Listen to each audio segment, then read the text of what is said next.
Hello and welcome to Gangs All Here. My name is Ryan Sampson, the producer and host of this show. He's Brian Costello, Jets beat writer for the New York Post. We're going to talk about on today's show the Jets on a short week. Got the Patriots at home for the home opener. They get their first win of the season. We'll react to that. We'll listen to some Rodgers sound about a touchdown pass to Breece Hall, and we're going to talk about what is going on with this defense even after the injuries. But before we get to any of that, Brian Costello, how you doing, man? I'm good, Ryan. How are you? I'm well. I'm well. The Jets got their first win of the season. It was not a pretty win for us Jets fans, but it's a win, and you take those. They're hard enough to come by in the NFL. We'll start right there, though. Honestly, for you and watching this Jets game, what are your main takeaways from what they were able to do on Sunday in Tennessee? They were able to win the game. That's the main takeaway, Ryan, because they didn't play great. And but if you're gonna be a playoff team, you got to win games like this, and you got to. This it was a tough road game. They got home 7 a.m. on Tuesday morning after a tough game in San Francisco. Not a lot of time to prepare. Then they're on a plane to Nashville Saturday afternoon. Titans are playing their home opener. I think you saw, like we talked about last week on the podcast, the Titans are better than people think. The defense is legit.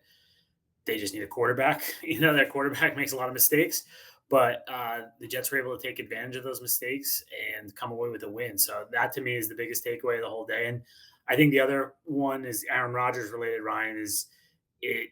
I can't remember the last time I kind of felt where it was a tie game in the fourth quarter. Like, oh, the Jets will probably win this game, right? Like if Rodgers gets the ball, he'll probably figure out a way to get in the end zone and they'll win this game. And I can't remember the last time. Maybe Fitz. I was thinking like that, but it's been a long time. Typically, when you're in those games with the Jets, you're going, okay, how are they going to lose this game? Where are they going to? And not to say Zach had comeback in Pittsburgh, Sam had comebacks, other quarterbacks have had comebacks, fourth quarter drives, but it was the expectation to me. Like you expected them to win the game when it was tied in the fourth quarter, which is unusual. Yeah, cause I think it was a 6-play drive or a 5-play drive, but he gets the ball back with about 5 or 6 minutes left in the game, and there's this feeling to your point, and that's where we should really talk about for Rodgers. He gets the ball, he gets in the huddle, and he just takes them downfield surgically, making throw after throw, decision after decision, and the Jets just finish off a really, really strong drive to take that 7-point lead late in the game. It's definitely a fresh feeling for us Jets fans to see Aaron Rodgers being able to be a quarterback for this team, and it kind of was like, okay, I could start to see it a little bit. But before we get into that drive a little bit, the slow start, right? The Yeah, slow start for the Jets offense, it happened again. I think they only meandered 20 some yards or something in the first quarter. It yeah. was an They punted ugly three. The first start three for the drives were game. first three drives were punts. So yeah. I mean, and that's if you want to start digging past the win and going, okay, what do they have to improve on? The slow starts are definitely something that they're talking about here. That they have to come out faster. It's obviously the first two games. It was took to the third drive in San Francisco when they put together that good drive. This one they had three punts to start the game before they scored. So yeah, it's slow, but I still do. I think this team is still coming together. There's a lot of new pieces, so I kind of get it. But you'd like them to come out, and just drive down the field, and that's the scripted plays. That's the stuff they worked on all week. So you'd think that would look better than what they've had in San Francisco. They had the drop on the first drive, kind of ended it. This game, they had the intentional grounding, kind of stymied the drive. So they've had some things that have tripped them up a little bit early on in games. If they can just clean it up, I think they'll be okay, even just to start the game. Yeah, I mean, you had mentioned about the Titans defense. I thought early on the Jets were again. I think they were trying to get some long developing plays. It felt like they were trying to, maybe hit a deep shot to Garrett Wilson. They couldn't get Mike Williams going until late. Tyler Conklin only had one target again this game. It just felt like nothing was developing for them, and the run game wasn't doing much either. But that fourth quarter drive though, and that's where we really can get into it. The third down pass to Garrett Wilson, the 2nd and 16 completion of Mike Williams down the sideline, and ultimately finishing it up with the run to Braelon Allen. What did you take away from that drive? I know you're saying like the feeling Yeah, of Rodgers, starting it, but those plays though, the throws and the plays they were made, This gives you that big what if, like, okay, this Jets offense. Yeah, I'm reaching for my box score here to see the play-by-play. But yeah, he went 5 for 5 on that series, right? That's a big takeaway. And you mentioned it, the throw to Garrett. I mean, the catch by Garrett was incredible, and that just kind of showed, I think, the two of them being on the same page, which you like to see, because that's not a route that's written in a playbook. What Garrett ran there, he kind of finessed it, and afterwards, Rodgers was complimenting and saying, not many guys could do that. Um, and then the play to Mike Williams, the 2nd and 16, that's what we talked about all along since they got Mike Williams, right? Is his ability to make contested catches. So you saw it. So to me, this game on offense, you saw glimpses, right? You saw the running game had some good moments. Brees ran for a 30-yard gain. Braelon Allen obviously was the breakout star of this game. They can throw to the running backs. We saw the Mike Williams play, the Garrett play. You saw Rodgers get going. It's now just kind of making it consistently, throughout a game. We Yeah, That's kind and of the next step. And but if you see glimpses, you expect you're going to see the full package at some point this season. Maybe Thursday night. Maybe it takes a little bit longer, but I think there's a lot of promise on this offense. yeah, I mean, health being the biggest concern for most of this offensive unit, it feels like the pieces are there, cause, and I know Yeah, we've harped on it. Like, just getting some of these other guys involved can help complement the rest of this offense. Braylon Allen, the coming out game, to your point, we could talk about this right now. Youngest player to score 2 touchdowns. I mean, since yeah, I think it was in the 1950s. I mean, he put together a heck of a game, and every time the ball was touching his hand, he was doing something special. yeah, And that first touchdown for Braylon Allen, they'd have Brees Hall and Allen both on the field. yeah, Jets using a little bit of 21 and 22 personnel finally, getting both of their best running backs on the field. They fake the screen, Rodgers fakes the pass to Brees Hall and then throws a little screen to the left. I thought that was brilliant play design by them. yeah. It was a great play design, and they would set it up with an earlier throw to Brees earlier that drive, and Ryan, from day one in the spring with Braylon Allen, the thing that jumped out was his pass catching ability, because in the spring there's no pads on, so they're not running the ball like they're running. They do some practice runs, but it's not you can't really judge how good the running game is in the spring. But the passing game, it's like a 7-on-7. He was like, just every day you're like, holy cow, this kid can catch and he can run, and like the way he runs at his size is so impressive. So, and that continued into training camp. So it was surprising in San Francisco that he didn't play much. He didn't really play till the end of the game there. This time, clearly they had an idea of getting him more involved, and it worked. And so now I think they've got a nice little two-headed monster in the backfield there that can do some damage both running and receiving. And yeah, when they're on the field at the same time, it just creates mismatches, right? Yeah, Because a and linebacker has to cover somebody, you know. exactly. It's just you could. I know we keep saying the potential. I'm hoping that the Jets can keep building on this, saying, "All right, we can get more 22 personnel, 21 personnel, two running backs, two tight ends. We can spread you out, but we can also ground and pound you if we need to with both of these running backs." And you heard Tyler Conklin speak after the game. He mentioned that Braylon Allen reminds him kind of of Derrick Henry, kind of the way he runs Yeah, upright. And, he's a big boy. He's a big kid. He's coming downhill. He's a tough guy to tackle too. he is. He is. And it's interesting. We just talked to Robert Sala a little while ago, and someone asked him about the draft, and like he probably wouldn't be able to get him in the fourth round now after what he showed. And Sala and I'd heard this after they drafted him, and he started doing some digging. Like they had a coaching change at Wisconsin, and the coach that's there, the offensive coordinator there now, he's much more of a throwing spread offense type of guy. The coach staff before that was more of a similar system to what they run here, with Hackett runs, and so when they looked at this film in Wisconsin from last season, it wasn't that impressive.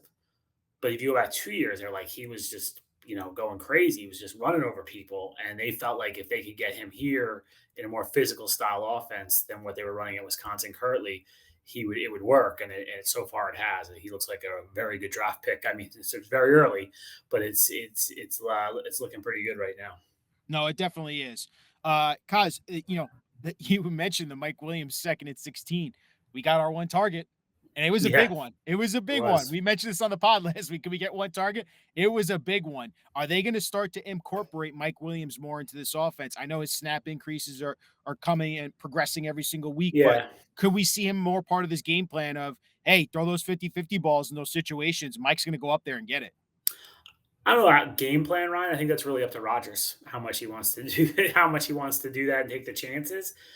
I think the tricky thing for the Jets, and this is a good problem to have, but like what I hear from you and like we're kind of talking about is like, hey, how can they get this guy involved? Hey, how can they get this guy involved? Hey, like they've got a lot of mouths to feed here. So I do think it might be a little different flavor every week.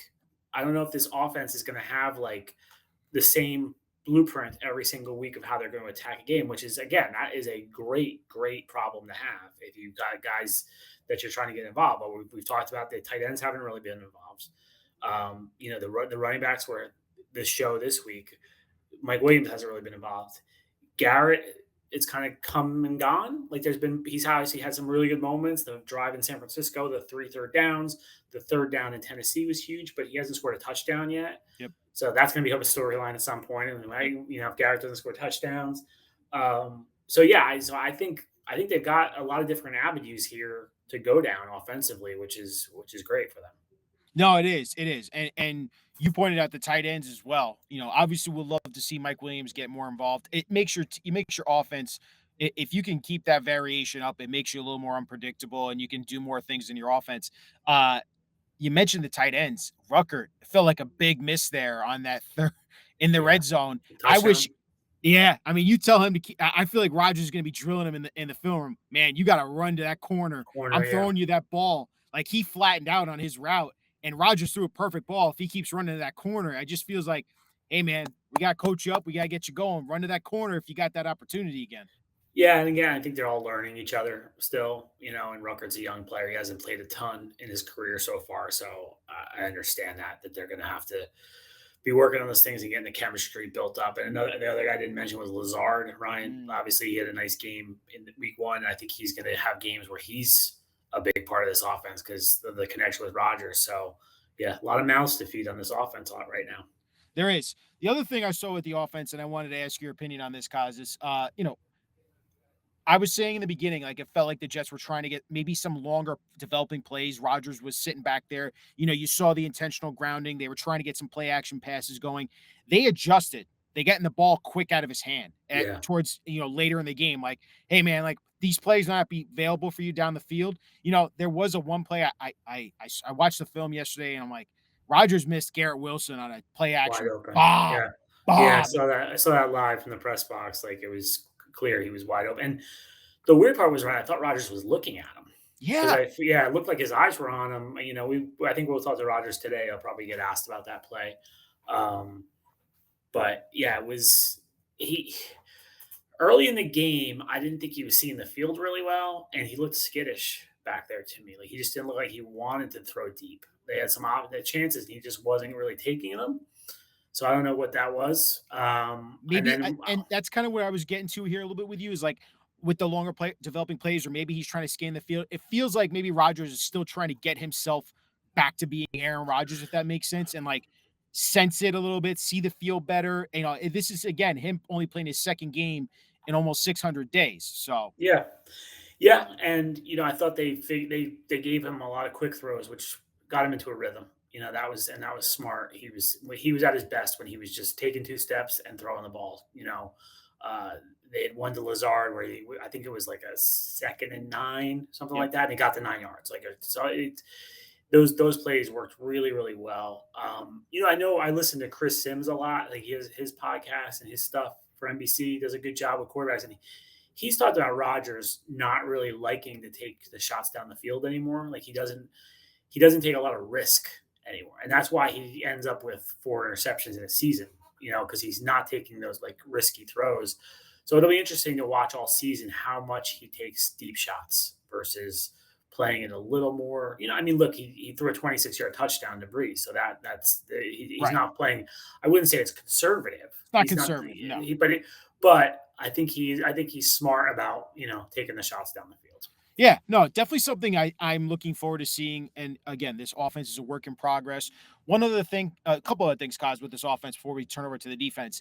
There was multiple times in that game, and I wonder if this is a precursor. And we saw this last year too, getting the play late in the huddle and the play clock just Yeah. running down. I mean, we saw it time It's and time it's again. not getting to play late in the huddle. It's All not. right, so you're It's not. so, and I think I know where you're That's going what with it this. was when Zach Wilson was in town, right? This is the quarterback going, doing his thing, right? Scanning the field, making the changes, and he likes to take as much time as he can, and he's just taking a little too much time. And he admitted it after the game; it's his fault. They had to use a couple timeouts. I think they did have one delay game penalty. Yep. So he's, They had to call the timeout before the 2nd and this 16 is, throw but to Mike Williams. this is the blessing and the curse, right? Like I think he'll get it where he's not doing that anymore. But like if he likes to take that much time, he's here because of what he can do pre snap and how great he is. That's why he's going to be in the Hall of Fame, is the way he reads defenses and obviously his arm talent. But he was taking a little too much time on Sunday. I think he knows that. Yeah, I mean, it was just I'm screaming at the TV, "Come on, man, get the play going too." And another thing with when you let the play clock run down to 0, the defenders know that's going down to 0 too. They're gonna tee Yeah, off on you as soon as that clock hits 0, they know when the ball's getting snapped. So that it gives the yeah. defense a little bit of advantage there to to be able to get a better pass rush in time when you let that play clock run down to 0. The last thing about the offense, the offensive line, they ranked 5th, I believe, according to Pro Football Focus in pass block. I mean, cause we're starting to see the steps. I mean, I don't want to say it's definitive, but for you, did Joe Douglas might have finally addressed this offensive line with Smith, Moses, Simpson, AVT, and Titman? Look, I think we all expected this offensive line to be pretty good if those five can stay on the field. And that's still the if, right? It's how long can those guys stay on the field together? But it's so far so good, right? They've been out there. I think, you know, Tyron Smith is, when he's on the field, he's a Pro Bowler. Yeah. He's still great at 33. The knock on him for the last few years in Dallas is he hasn't been able to stay on the field. Morgan Moses is a solid tackle. ABT, we've seen the glimpses here. He just hasn't made it through a season. The last couple of years he's been hurt. So and John Simpson was an unknown. I'm not going to pretend like, but he had a good year in Baltimore. From every when you watch the film and when you look at the PFF stuff, like he had a good year. So yeah, I thought it was a smart plan, right? Like he didn't remember go back to March when the first day of free agency, and you guys were all freaking out that they weren't signing this guy or that guy. And he kind of waited it out. Remember, Simpson, I think, signed late Yep. the first or second night. I don't remember, right? And then First night, it Ty, was him and Tyrod Taylor, I think, Hyman consecutively. Tyler, and then Tyron didn't sign until that Friday night, I want to say, like when free agency started on Wednesday.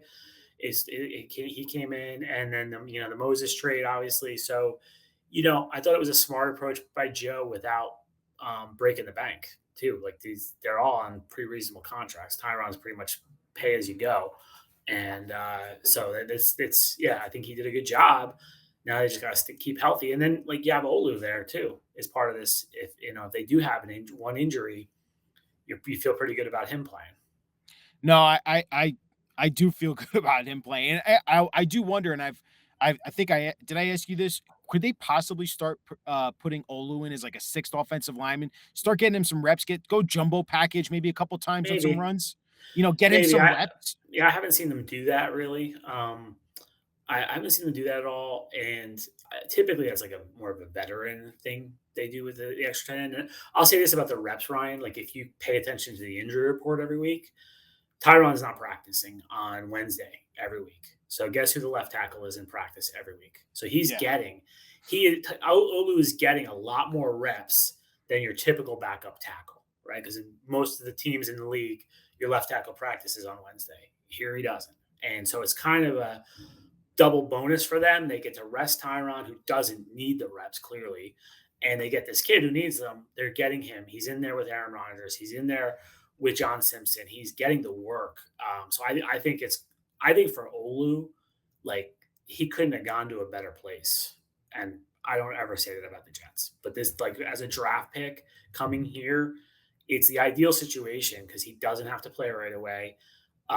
He's getting to learn from two really good veterans, and I've been around Morgan a little more than Tyra, but they seem like great guys. Yeah. They seemed watching in training camp, they were helping him, and then he gets these extra reps. He got a ton of reps in training camp when those guys were sitting, and he's getting a lot more now during the regular season. So I think it's a great situation, and there's no pressure on him. First round picks, we're always watching them. What are they doing? And he's going to be able to fly under the radar for a little while here. Yeah, and like you said, he's getting if he's getting the reps in practice, which is good to know, it should make it more seamless for him. If an injury does occur, Yeah, he can hop right in there and take over. I yeah, love the depth that the Joe Douglas has finally put together a little bit on this offensive line too. If one of those guys goes down, you have got a guy like Olu and maybe Max Mitchell at right tackle if Morgan has problems too. So that's the offense part, Kaz. We can't ignore the defensive part of this game though. What happened on Sunday as well. Tell me if I'm crazy. It felt like, while yes, it was an ugly win for the Jets, the defense did get away a little bit because Will Levis bailed them out quite a few times, and specifically that dumb play. The Will McDonald gets credit with the sack, but he throws it backwards and it goes for a yeah, fumble recovery. I mean, you're talking about the Titans going up 14 nothing in that spot in the first half. The Jets end up getting the ball back, drive down the field to make it 7-7. That was a what the hell moment for the Titans if you're a Titans fan. yes. But the Jets defense, the Titans were able to move the ball on them. Yeah, so I thought that play changed the entire game, Ryan, right? Because he's like you said, if it goes 14 nothing, even 10 nothing, now your game plan sort of changes. You're getting a little more desperate to move the ball and score, a little more panic on the sideline. And I mean that was one of the it reminded me of quarterbacks I've seen here do like Sanchez. That was a Sanchezian turnover to me. Sorry, Mark, I love you, but that was reminding me of some of his moments. And this is after the week after he threw the interception like that. So um, yeah, and Will McDonald never had an easier sack than that one. He was on his hands and knees. He got credit for a sack. But yeah, and to correct you, Ryan, they didn't score after that. They Oh, ended sorry, up that's right. they They ended didn't up score. That's punting, right. and then They he ended up and then he punting. threw and then he threw an interception. Brandon He Eccles, amazing interception Yeah, too. he threw it in double coverage. Eccles made a great catch, but he threw it in double coverage, and then they went down and scored after that. So yeah, it completely changed the game defensively. Yeah, I thought there was some issues still. You know, they weren't terrible against the run. They ended up with I think it was 130 yards rushing, but 40 of those were from Will Levis Levis, yep. scrambling, which that was a problem. Like I don't know the next. I'd have to look at who the next mobile quarterback they're going to play is, Uh, but they could be in trouble. I mean, obviously the guy in Buffalo likes to run, so I'm going to guess yes. that it's him. Yeah, Yeah, so like that's Buffalo. that. Yeah, that was not a good sign of them. Containing the guy. Like Levis had two really long runs. One obviously on the last series where it looked like he was sacked. And then, but to me, the pass coverage was that was the part that surprised me, Ryan. They were not good in coverage, and they let up some big passes. Ridley obviously is a talented wide receiver, but there was some times where Levis was moving the ball on them with It pretty was good a rough ease. day for So Sauce. It was a rough day for Sauce. yeah, so I just asked Sal about Sauce. We had just had Sal, and he said the only one he really holds him accountable on is the touchdown. He said the other ones that you saw were more scheme related. So that to me says, there was some he was expecting some help from some people and didn't get it at times. But he did say the long touchdown to Ridley was on Sauce. Who looked like he didn't get his head around.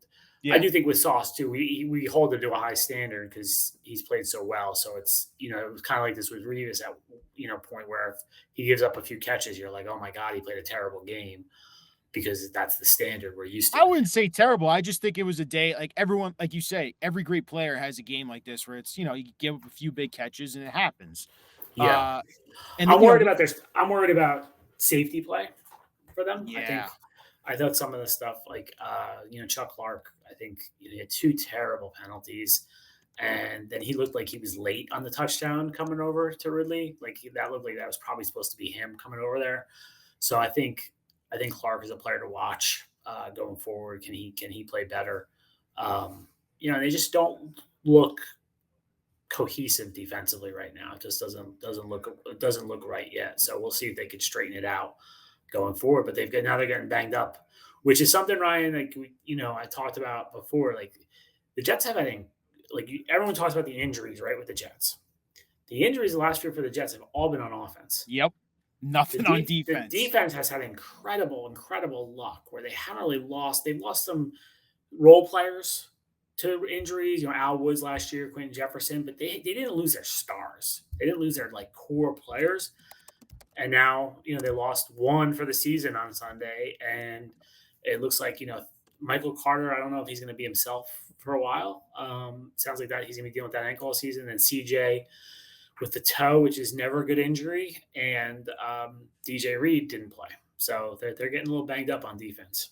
Yep, and then the biggest one is Jermaine Johnson, now Yeah. losing him for the season with the Achilles injury. Before we get to the pass rush, you talked about the secondary, you talked about the middle line, the linebacker position. I do think one Yep. highlight for the Jets that we could talk about it defensively is Jamie Sherwood. I thought Sherwood. stepped in Yeah. and he played really well. I thought in that game, and him and Quincy Williams, they were moving around. I felt like in that second half, besides not being able to contain, Will Levis, they were able to stop the run pretty well in the They second half. did. And I thought Sherwood and Quincy made some big tackles again in the second half. It felt like they were getting in a groove there towards the second half. Yeah, Quincy had a nice game, I thought. I thought he played well. And Sherwood, right now, Sherwood physically is better than CJ Mosley, right? Because CJ's I'm getting glad you're older. saying that. I also think CJ's banged up, right? He had an injury in San Francisco, an injury this week. He's not himself. I'm not sure if he will be himself this season. I'm not sure. But physically, Sherwood is better. He's better in coverage. He's faster. But mentally, right? Right. You can't like what CJ Mosley brings to the table, you can't discount for this defense. He's the quarterback on defense. He's the one that's getting everyone in place. If they have to play for a long time without CJ Mosley, they're going to get exposed at some point. They're going to look confused. No disrespect to Sherwood, he just hasn't played enough to you're talking about an All-Pro linebacker, Pro Bowl linebacker who has played a long time, who's seen a lot of stuff. Sherwood can't do that for them, but physically, Sherwood is better right now because he's younger and faster and No, healthy. I agree, Cause. Before we get to the pass rush again, I do want to ask you, if you were a betting man, do you think that DJ Reed, CJ Mosley, Michael Carter, all of those guys are suiting up, or one of the three? How do you see it playing out Thursday night? Yeah, I would not suit CJ Mosley up because I think you need to toe injury. That's not going to go away. I think you steal a little extra rest for him here. He could basically gets 2 weeks off if he doesn't play Thursday night, and then you can roll him out against Denver. So I wouldn't play them. DJ Reed, I think will be a true pregame evaluation. He did a workout on the field on Sunday in Tennessee. And I thought he was moving well, but he clearly didn't feel like he could. So Reed to me is up to the minute. And Carter, it seems like they're content. He's going to play. I just don't know. If it'd be smart to give him a few weeks off just to rest the ankle because he hurt that in training camp, then re-injured it, and sounds like it's going to be something that lingers all year. So to me, I would bet on Mosley not playing. I think the other two guys will probably play, but they could be pregame evaluations. Definitely looking forward to seeing who ends up being active for that Thursday night short week, third game in 11 days for this Jets team. The pass rush. Will McDonald comes out as the hero in this game with 3 sacks, the big sack in the towards the end of the fourth quarter. But we also see the news, and we saw it. I feel for him because he seems like such a great guy, and he spoke to you guys after the game, which I've never seen before with a guy with such a devastating injury. Jermaine Johnson, torn Achilles, lost for the year. He was the guy for this Jets team, especially with Haason Reddick still a holdout. Before we get to the Reddick part of this, what's the loss of Jermaine due to this defense right now? Huge blow, because Jermaine, he's a well-rounded defensive end, right? He's not just an edge rusher that can only rush the pass. He's pretty good against the run. He can set the edge. He did not have a great game in San Francisco, but I think he's going to come around. He's really strong, physical guy, and I think this defense is really going to miss him. That was a tough loss for them because now what it does. He was a guy who I think he could play more snaps than anyone else at that position, and I don't know who replaces that role. Obviously, Will McDonald had a good game, It wasn't just the sacks, Ryan. I thought, I thought the third sack was great. The first one was kind of a coverage sack. The second one we talked about was, they tripped over him. But he consistently was getting pressure. If you watch the tape, he was consistently Yep. getting there. So I thought that was strong. I thought that was his, really strong development for the Jets. But you're not going to want Will McDonald out there for 60 snaps. So, they love the rotation, and now the rotation gets a little thinner because now you have Michael Clemens and Will McDonald are the first two, and then Tack McKinley and McGregor are the second two. I think Eric Watts is going to have to now be active, which Watts and McGregor, they were great stories. They made the team, but you don't expect undrafted rookies to have big roles right away. So, yeah, they're thin, and it's going to be a problem. I think might not show up this week. It might not show up next week, but it's going to show up at some point. So I think when they play better teams, that's when you're going to be you're going to notice a big difference there. Yeah, you could. While it was great to see what Will was able to do, and hopefully that's a breaking out moment for him, and you could see consistent pass rush reps from him, and he gets more and more reps.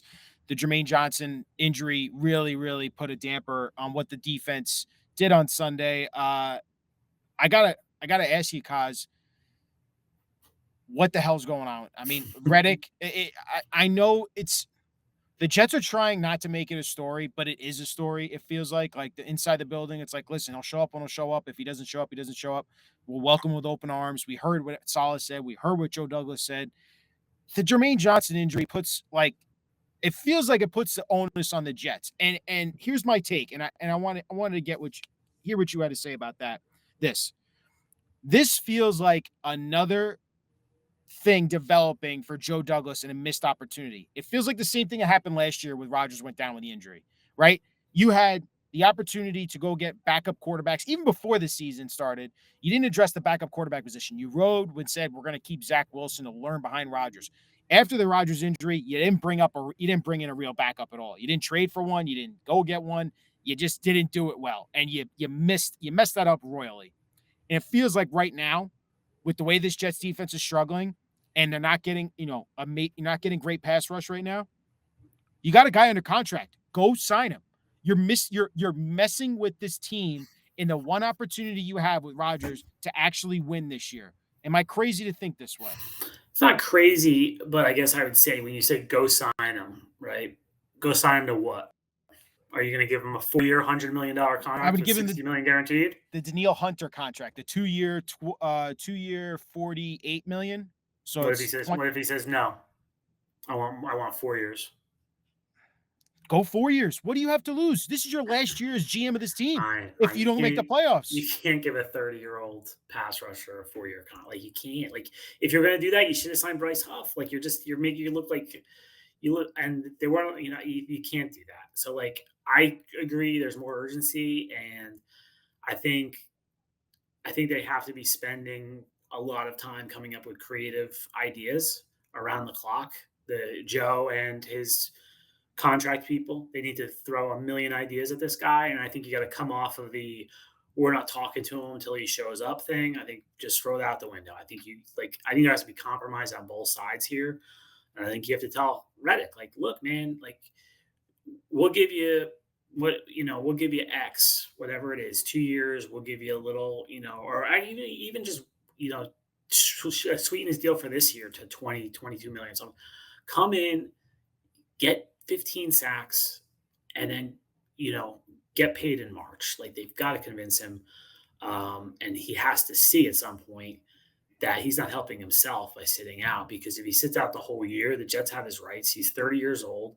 He hasn't played a season. No one's giving him a big contract. no, No one was going to do it in March. No no. one's going to do it now if not playing a year. So someone has to convince him, and I don't know who it is, that this is not helping him. But I think both sides need to see now that they really need each other, and there has to be some compromise. But there's no indication that that's coming, Ryan. I haven't seen it yet, and maybe we won't have any indication. Maybe it'll just happen overnight, and he'll be here. But um, there was a stance from the Jets, like in training camp, where it was like, we're not talking to him. He's got Yeah. to be here. They should be calling Tory Dandy every hour on the hour. What's it going to take to And, get this and done? what's it going to take to get it done? Let's come up with something. Give us ideas. We'll give you ideas. Can Nick? What if we did this? What if we did that? To me, that is where they're at now. You can't give him, the franchise. You can't give him a 4-year contract. Like you just can't. He. In all honesty, Ryan, I get what you're saying, and he would be a huge piece for this team. It's not like you bring in him. Hassan Reddick, you're winning the Super Bowl. Like I don't see No, it like but that. you're one like so this is the thing, guys, and you had talked about this just before, where you said the defense has been incredibly healthy for years. Guess what? That's biting you in the ass now. Everything's Yeah. coming up injuries wise for this defensive squad. The defense looks unprepared. The defense looks like they are getting moved around on the defensive line. They're not getting as much pressure on the quarterback. The secondary looks weak, especially in the safety position. You're missing CJ Mosley, your captain of the defense, probably for a couple weeks. I mean, this is building into the thing that you said was a definite. Your Jets defense will be top 10, if not top 5. It's not looking like that at all. And you're going to be facing some very good teams coming up here later in the schedule. And if you want to make the playoffs and actually make a run with Rodgers, you need your best your arguably your best defender or second best defender who's under contract that isn't even in the freaking room right now. I would argue that he'd be your best defender or second best defender. I think Quinnen is ahead of him. I think Sauce is ahead of him. I think Quincy's ahead of him. He's probably there then in the conversation. But he's all those issues you just named, he solves one, right? He solves one. He does one thing. He does one thing well. Pass That's rush rush. helps. It'll Pass happen. It rush would helps you help. It win. would help, but he's not going to solve all your problems. He So won't like the solve all your idea of, problems, but but like it'll that's, help but alleviate the pass rush problem, which is a you big one. but you can't give him $25 million a year for 4 years at 30 years old. Like that's going to bite you in the ass next year. Like you can't. You have think about what you have coming up to Ryan. You got to pay Sauce, right? You got to pay Garrett. Yeah, but you have no You idea got how to much the Reese. cap could go up the year after that, the year after that, the year. I mean, we It saw it does, but jump think of tremendously this it's offseason. not going to jump up that much to pay all these guys that they have to pay. You're going to have to give Quincy another contract potentially. ABT is going to need a contract. Like you can't put yourself in salary cap jail because you're desperate right now to get Hassan Reddick here. But I you think, put yourselves in that situation by building this roster to go for it. Am I wrong here? yeah, for 1 year, but I don't think they would have ever I don't think they like look at the contracts. They weren't handing out long term contracts this year. I hear you. It's And just and I also think the other piece of this, and everyone says Joe Douglas, Joe Douglas, Joe Douglas. Woody Johnson makes this decision, right? And Woody Johnson is not going to let this regime hand out a long term contract when he's not sure if they're going to be here next year, right? Because in Woody Johnson's mind, he might be blowing the whole thing up in January, and you're starting over. You don't want Hassan Reddick here for 3 years or something, like that. So it's you yes, if you're like, oh my god, we got to win right now, you start getting like that. I think you do have to take the big picture here. You can't lock yourself into Hassan Reddick for two or 3 years. I think you have to get creative, like they did with Revis back in the day, and find like a band aid contract that works for both sides. And at some point, Hassan Reddick is going to realize he needs the Jets as much as the Jets need him because he's not getting he's just getting older. Every day he sits out, he's just getting older. And if when players sit out an entire season, Ryan, they are never the same player no, I anymore. know. It never works out. Never. It You never when you works miss out. that much So you yeah, miss that you much time, it never football yeah. players need to play football, Yeah. and it's so he's just going to cost himself. He's cost himself a ton of money A already, lot of money. and he's costing himself money in the future the Yeah. longer this goes. So I do think he needs to realize that, and but I do think the Jets need to be working very hard to come up with something creative to get him here, and figure out a way to get him in the building because the defense does need him. I don't think he solves every problem, but obviously, yeah, they need a pass rusher right now, and they've got one under contract who's not in the building, so they got to solve that problem. It just the onus is on that front office and to get this done and figure it out. My one thing I will ask you, do you think ultimately Hassan Reddick even wants to play for the Jets, in all honesty? I don't know. I don't know him. I've never Yeah. spoken to him. I mean, I shouted questions at him at a school in Jersey City a few weeks ago, and he walked right past me. So I can't answer that question. It doesn't seem like it, but I don't know what happens. There's a creative situation here, and I'm throwing the hypothetical out, and I know you beat writers hate this. If you say what I think you're going to say, I'm Yep. going to freaking slam the computer. if you're talking about Philadelphia, are you talking about the guy in Philadelphia? Oh God, yeah, That's what everyone's talking about right that now. ship has sailed. Yeah. And the He Eagles aren't giving up. The Eagles aren't giving up on Bryce Huff after 2 games. He's got to learn that system. He doesn't like that. Vic Fangio system is hard. It's very hard. That's why he's no longer in Miami because the Miami players all bitched and moaned about how hard his system was, and Miami listened to the players and got rid of him. So, he's coming from the solid system is pretty easy, Oh, and I the know. Ulbrich system, it's easy Yeah. for those pass rushers. So I think Bryce thrived here in that, and I'm sure it's gonna he'll be fine. He's a good player. But it's going to take him some time to get used to that. I don't think the Eagles, the reason that Haason Reddick was available was because Vic Fangio said, get this guy out of the building. And so, Vic Fangio did not want Haason Reddick. So there's no way that your dream trade scenario is going to happen, Jets fans. 4th team in what, 3 years for Mr. Reddick? So Yeah, and it wasn't an attitude thing. I don't think Vic even met him. It was a fit. He didn't think he fit his system. And Vic's system is not just rushing the passer. You have to drop into coverage.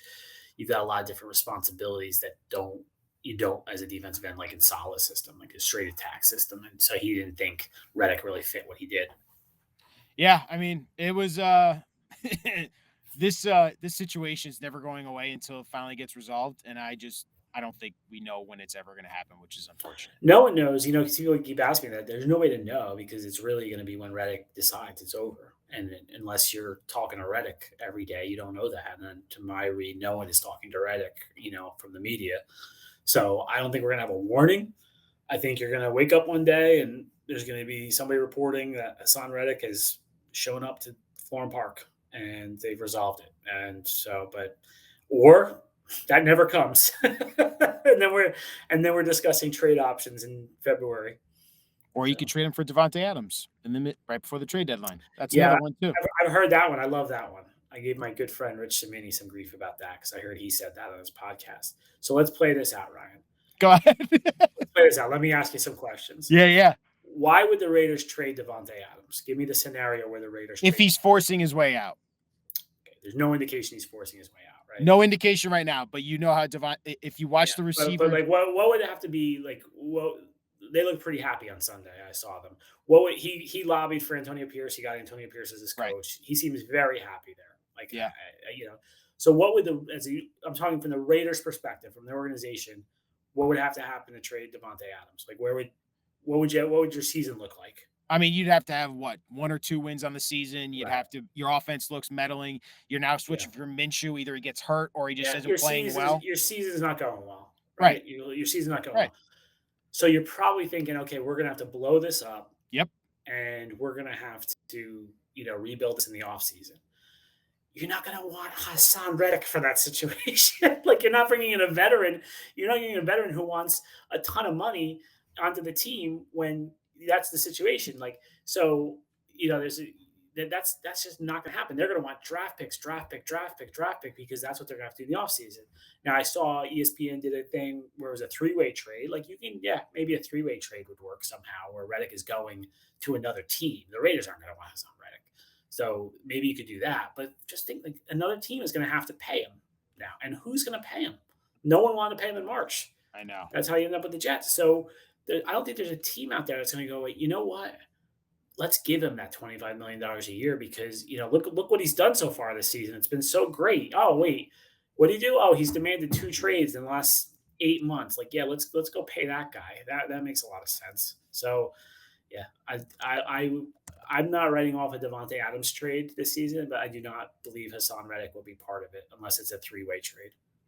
Yeah, I mean, which doesn't happen very often in the NFL. This Reddick stuff, man. They need pass rush help in the most desperate way, and they have someone under contract, and he just refuses to show up. Oh, all right, guys. Let's move on to actually a little bit more about this game. We heard, and this is Kaz's call of the week. Aaron Rodgers, the beautiful touchdown pass to Breece Hall. It was against the linebacker one-on-one. Breece split all the way out. Rodgers was asked after the game, and we'll get your take after Rodgers discusses how that play developed. Linebacker, did your eyes light up when you saw that? Did you expect that guy to be on him, or how did that evolve? I'll tell you exactly how it evolved. I screwed up the clock, and we called timeout, and Breece comes over and goes, hey, throw me a go ball if there's a backer out there. I said, okay. That's basically how it went. So he split out there. They walked the backer out there.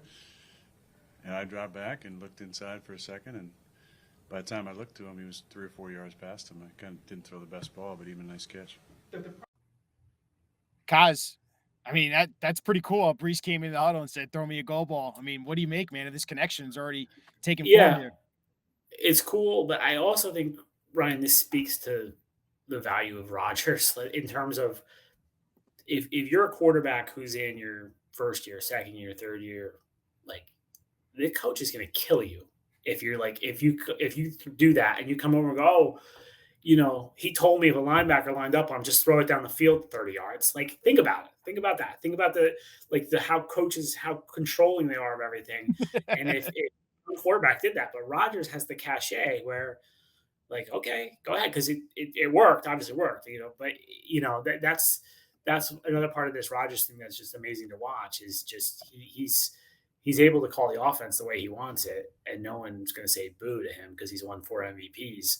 But I do think it speaks also to the trust between Hall and Rodgers, and they've got a good thing going there. And I think Rodgers has it with a few people on this offense right now. Yeah, it's cool to see him speak about it after the game. And yeah, he's probably the only guy in the NFL, one of the few, maybe like Mahomes, that could pull that off in the huddle and do something like that. All right, time to actually talk about this Patriots-Jets game, Kaz. Week 3, Jets are 1-1. It's the home opener. We're gonna see Rodgers back in MetLife first time since tearing his Achilles. What are you thinking, man? This is a short week, third game in 11 days. Patriots are a very good team. Not very good team. They're a good team. Hold on. They're a good team. They're a good team. I will not say a very good team. They look good. They brought the Seahawks to overtime, and they beat the Cincinnati Bengals in Cincinnati. They're a tough team. All right, maybe that's a better adjective. A tough team. The Patriots are a tough team, and the Jets have never had an easy way of dealing with this squad. I know it's Gerard Mayo. It's not Bill Belichick anymore, but the emotions. I don't know. The last time I saw them play Patriots, it looked pretty easy. So week 17. He said never. He said never. That was a week 17 Patriots. I mean, that was them giving up at the end of the season right there. I don't know, guys. Tell me if I'm wrong. This feels like a tougher game than the Titans game this week. No shot. Really? No shot. So you're not buying the Patriots playing well at all? Look, I have not seen the Patriots play. I'll be 100% honest. I have not gotten to. I'll probably try to watch their game against the Seahawks some point before Thursday. But I got off a plane yesterday. I've been pretty busy, so I haven't studied them that much. I did look at the box score. Looked at their stats. Looks like they can't throw the ball worth a damn. The receivers had 3 catches on Sunday, Ryan.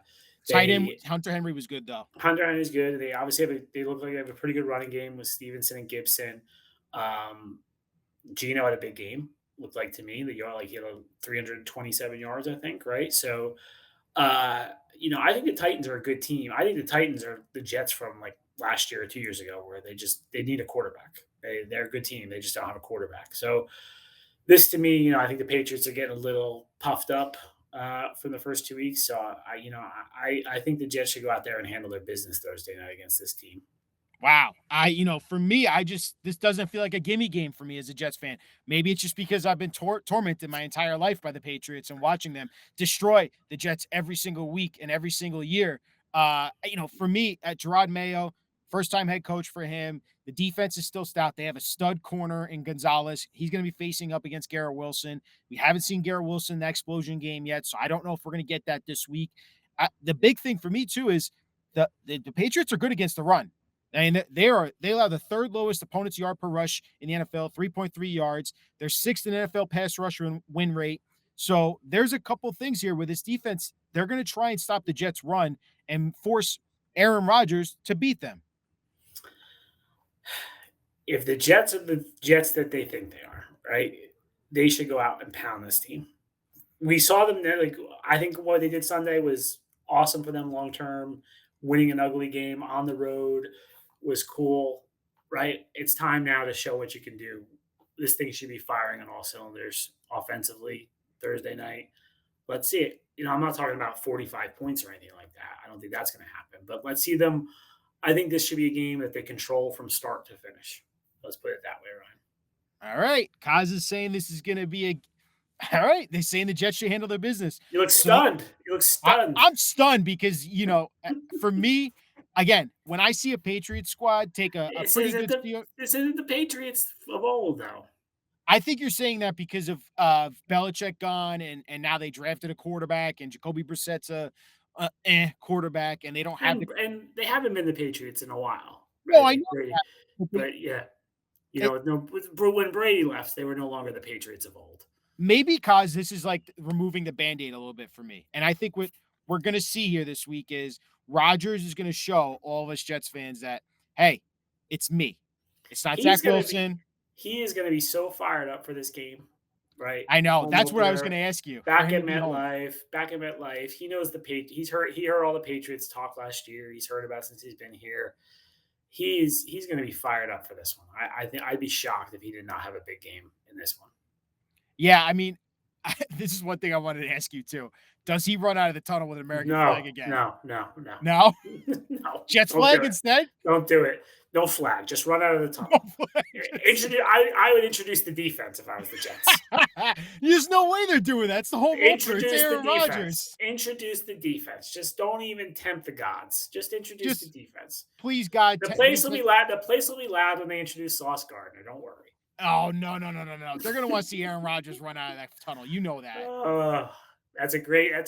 I would love to know if the Jets have actually had that meeting to discuss this. And Come on. I would love to hear that conversation. Woody Johnson's like, wait, we're introducing the defense for our home opener coming off a win? No way. Special teams. Special teams. Brent Ball cleaned out the squad. Irv Charles can come out with the flag. Hey, he had a great game on Sunday. Great game. Yeah, he did. They kept him on the roster. People were like, Irv Charles. It's like, now you know why. That's why. Yep. I think Rodgers is going to run out of that tunnel and the place is going to be rocking. You think he's going to have a flag? I would do it. I would say, screw all that. Let's do it.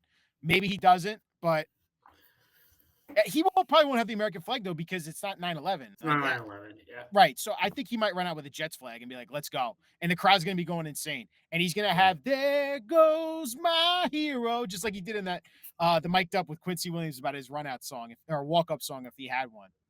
All right, let's do some predictions, Kaz, since you think, or not, before we get to predictions, let's do some over-unders. Since we're going to run through this, you think Aaron Rodgers is going to have a big game here. I got a couple over-unders here. All right now, they got him at 212.5 passing yards and 1.5 passing touchdowns. Over. Kaz has got Rodgers for more than 1.5 touchdowns and more than 212 passing yards. Let's go to Garrett Wilson, 64.5 receiving yards. Over-under. That's a good number.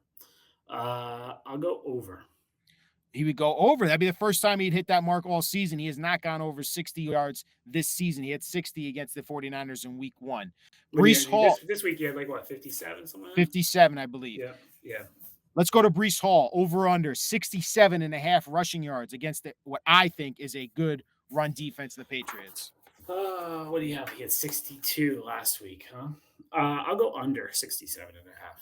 They are not listing Braelon Allen's reception yards or rushing yards. Otherwise, I would be showing you these right now. So Vegas knows what they're doing. They're not letting us do some predictions here.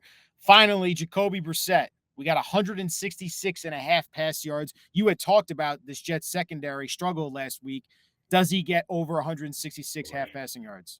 Man, they're good at making these numbers. Because I think it's right around there. I'll go under. Okay. So the Jets defense might show up a little bit, have a little more success this week against the pass. All right, Kaz, it's prediction time. I'll start off. What do you got? Who's the winner? It is Jets -6.5 for their home opener this Thursday night. I'm going to go Jets 27, Patriots 10. That's an ass whooping. You got them beating them that bad?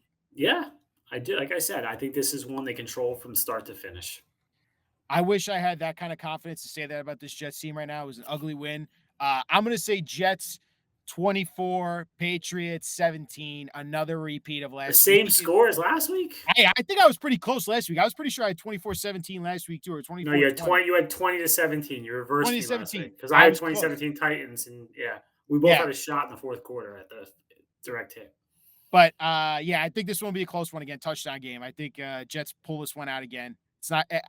I gotta see more from the offense. Gotta keep it going. Gotta keep it running.